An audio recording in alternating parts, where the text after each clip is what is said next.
Okay, welcome back. This is part five of commercial lighting in a modern age, where we dissect and talk about how we lit this gaming commercial for Shadow, which is a online cloud-based gaming platform.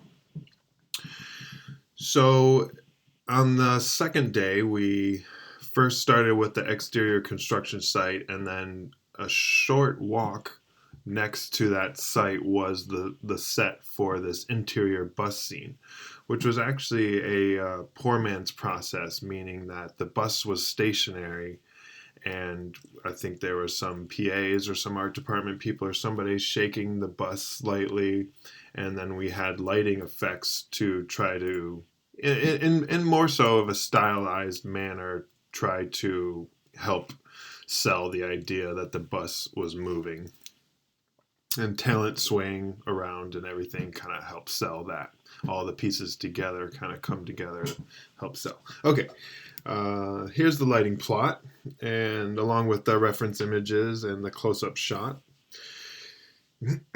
So this was a big scene that we wanted to hopefully try to do something kind of new, I think, as far as the DP and I, as far as lighting, and trying to push the Astera tubes as far as performance, and trying to sell some of these lighting gags that we wanted to do. One big thing was inside the bus. There was a kind of older bus that had fluorescent fixtures, as part of the bus design. In reality, we took those housings apart and took the tubes out and stuck Astera tubes. We stuck 8 Astera tubes inside there.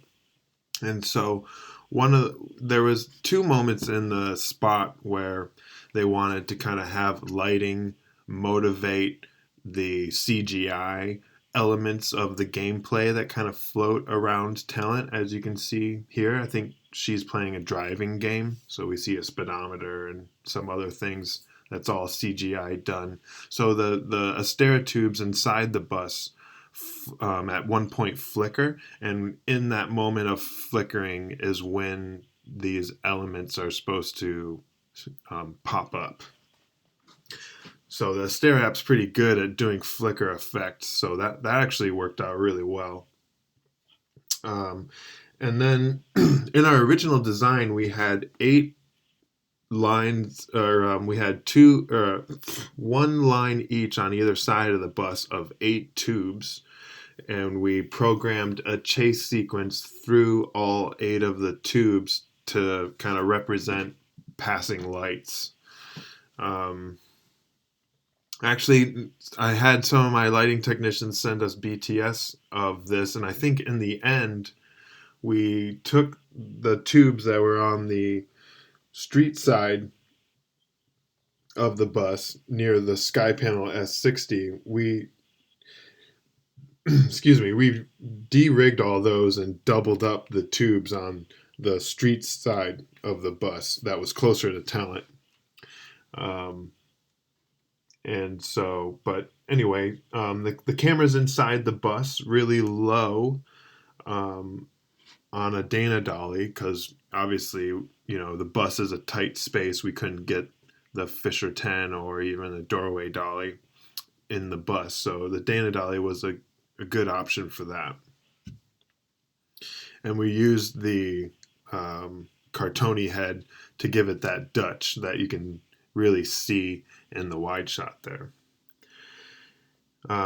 Because we were kind of sandwiched in between, or we were in this little alcove of all these shipping containers, which was great because it was pretty windy that night, and that helped shelter us. But because of looking outside the windows, you would have seen those shipping containers, and it would have been obvious that we weren't moving, that the grips had to black out either side of the bus with, I think they had 2 20 by solids to just kind of make it go black out there, so you just wouldn't see anything. And then we had a sky panel on the curb side of the bus that just was a lighting gag that tilted up and down to just kind of, give it some stylized color effect type of a thing. Oh, and we also had an L7C. You can see it on the top right of the diagram here. And I had two lighting technicians. So real quick, as far as distributing crew here, I had, it was me and my lighting console programmer at the monitor. And then I had a lighting technician on the L7 who was panning that fixture left and right to just kind of give the scene some movement. And then we had a sky panel S60 on a low combo tilting up and down, just kind of giving some more dynamic lighting and moving lighting around. And then I had my best electric and our sixth lighting technician cleaning up the previous set. Let's move on. Let's see. Here's some BTS. See, you can see where we're sandwiched the van or the bus in between all these shipping containers. We had light bars, like I think there was steel speed rail rigged to stands. I think it was about 20 feet long, and we zip tied the Astera tubes to them. But as you can tell in this picture on the right there, we ended up doubling up the tubes to try to get more output out of it. And you can just see some cool color contrast. And then in this right photo, you can see the exterior of the bus kind of being uplit by that sky panel. I was standing right next to the sky panel for that photo. Moving on. Oh, this is interesting. We'll just talk about the logistics of gear and trying to get to the next set and everything. And so here's a little map that I made. So down here on the bottom left is the first set that we did that night, the exterior construction site. Luckily, the second set of the interior bus was really close by. We could just walk to the next set. But the third set, the interior construction site, was, probably a quarter of a mile down this long passageway that was pretty much right here to that third set. So what we did was the blue box here is the electric truck. The red one is the grip truck. I was pretty happy. It just kind of happened this way. I don't know if we talked about it in any detail on the Tech Scout, but I landed our electric truck right here, which was great because I think earlier in the day and even on the Tech Scout, the wide shot for the exterior construction site would see a lot of this space over here. So the electric truck was in a really good spot as far as being close to our set, but not being seen. And then it was also close to the second set where the bus interior stuff was shot. And the grip truck was just around the corner there, which was a good spot too. I believe they had to move the truck at one point to get it out of the shot, which always kind of happens. And so while we were shooting the interior bus set, we had two electricians wrapping the exterior construction site, and we brought everything back to an electric truck. And we also had to quickly de-rig the interior bus set. Actually, what we did was we left the Astera tubes in the bus, but we de-rigged the ones that were on the exterior and took that sky panel and L7 and threw that in our electric truck and then drove it about a quarter of a mile on the opposite side of the container yard to the third set. And production took the bus that had the tubes rigged into it and drove that down the street, or drove it down to the third set as well, and where we had a technician spend some time de-rigging the bus there. So we didn't have to wait for that, which was good. And so we had, 16 Astera tubes that we could take and start lighting the set number 3, and we didn't need right away. I don't think we ever needed the ones in the bus, but it was convenient for us to have to or be able to de-rig the bus later at the end of the day when we were doing the third set. Anyway, moving on. So let's just talk about what worked, what we would have done differently. as much time as we spent in pre-pro, and we had a prep day where we spent a lot of the time trying to figure out the chase sequence for the bus. Even and we had tubes on either side of the bus. That wasn't working. We just weren't getting enough output out of them. The DP wanted them to be, stylized as far as color, keeping that colorful theme going. So I think the chase was blue, like pure, primary blue as well as primary red. There just wasn't enough pixels that were bright enough to really give us exposure for that, unfortunately.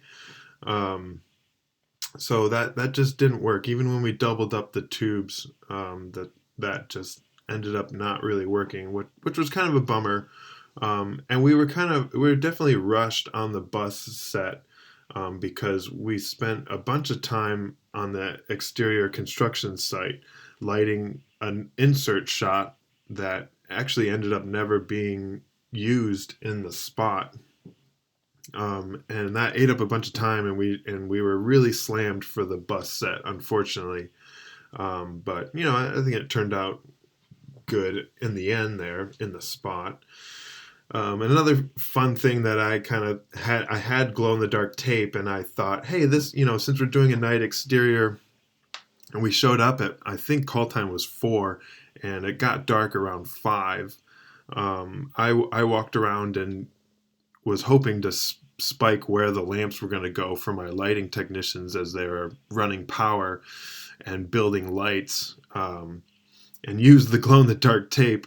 I don't think it was a bad idea. It just didn't really totally work. The tape, after an half hour in the dark, just kind of the luminescence of it just ended up dying, and it just was like regular tape. But it was fun to try.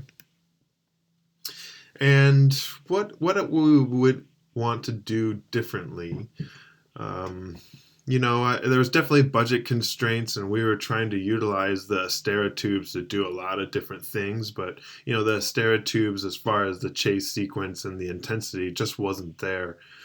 So I would have, in retrospect, maybe tell them that it wasn't going to work. We did a lighting test on the prep day, and the DP showed up, and because I wanted to show him, because I was concerned about the intensity, and he was like, it'll be fine. We'll just make it work. And he knew that we were in budget constraints, but so I felt like I did everything I could to try to make that work and express my concerns. But if we could do whatever we wanted without money being an issue, doing the the LED pixel wall thing, which is pretty much how they do poor man process. Definitely not poor man, but or another alternative would be like lining up sky panels or S30s or something like that, and creating a more punchier, brighter chase sequence to try to sell that, because I think it's a really cool idea, and it definitely helps sell that the bus is moving with passing lights. Honestly, and it's not totally my call, and it definitely adds a lot more complexity, but I always think doing things practically always looks better. So, I mean, if there was some way that we could have drove that bus around, or, got a, urban street setting that we could block off and just put the Astera tubes in the bus, and maybe set up a couple of lamps to drive around, around the block, and just kind of do it practically, would have been cool too. Would have been interesting to try that. Another kind of funky spot that we got put in was having to use 2 devices to control a lot of our DMXable fixtures. We had the Astera app for the Asteras, and then we also had the Luminaire app that ran our small tungsten off of. I feel like there wasn't that much small tungsten, but I definitely remember us using both of those apps, and it was just kind of clunky, and My lighting council programmer though did something creative. He like used double-sided tape and stuck the two iPads so that they were out facing on one, and he could just flip it around quickly. So that was kind of a interesting solve, but it definitely could have been a lot cleaner and a lot more efficient for us to have something like um, the Nomad lighting board setup, where we could just control all our units from one device essentially. And for the interior construction site set, we made it work with the doorway dolly with the 1200 Fresnel, but it just took a little longer to reset that because there wasn't any track there. So I think if we could have added some dolly track and just really made that that that line of motion more standardized, and we could just roll back and forth on track instead of having to reset the dolly in a specific spot each time and try to line it up. It just took a little more time resetting that dolly without track. And I'll give credit to Joe Heath, the Key Grip, who really expressed his concern for not enough crew on the grip department. It was definitely lacking, and unfortunately we just ended up not getting enough grips. But from shooting the first set and jumping into the bus set and them having to set those 20 by solids and building the light bars and setting up the Dana dolly and and the company moves and everything that we had to do, there just was not enough grips to do everything. Luckily, we had some solid grips, like very skilled professional grips on that show, and they made it happen. But you can, when you're understaffed and quickly running around at night when things are wet and it's raining half the time, it can get pretty dangerous pretty quickly without the proper amount of crew. So I'm not sure what we could have done. I feel like we definitely expressed our concerns and the need for having the proper crew numbers. Luckily, we did it safely and everything turned out great. I think it was a little more stressful on the grip side, but in night exterior and night interior stuff, it is a little more lighting heavy. So there's definitely a little more need for more electrics, but there was so much camera movement stuff as far as grippage that they really needed it.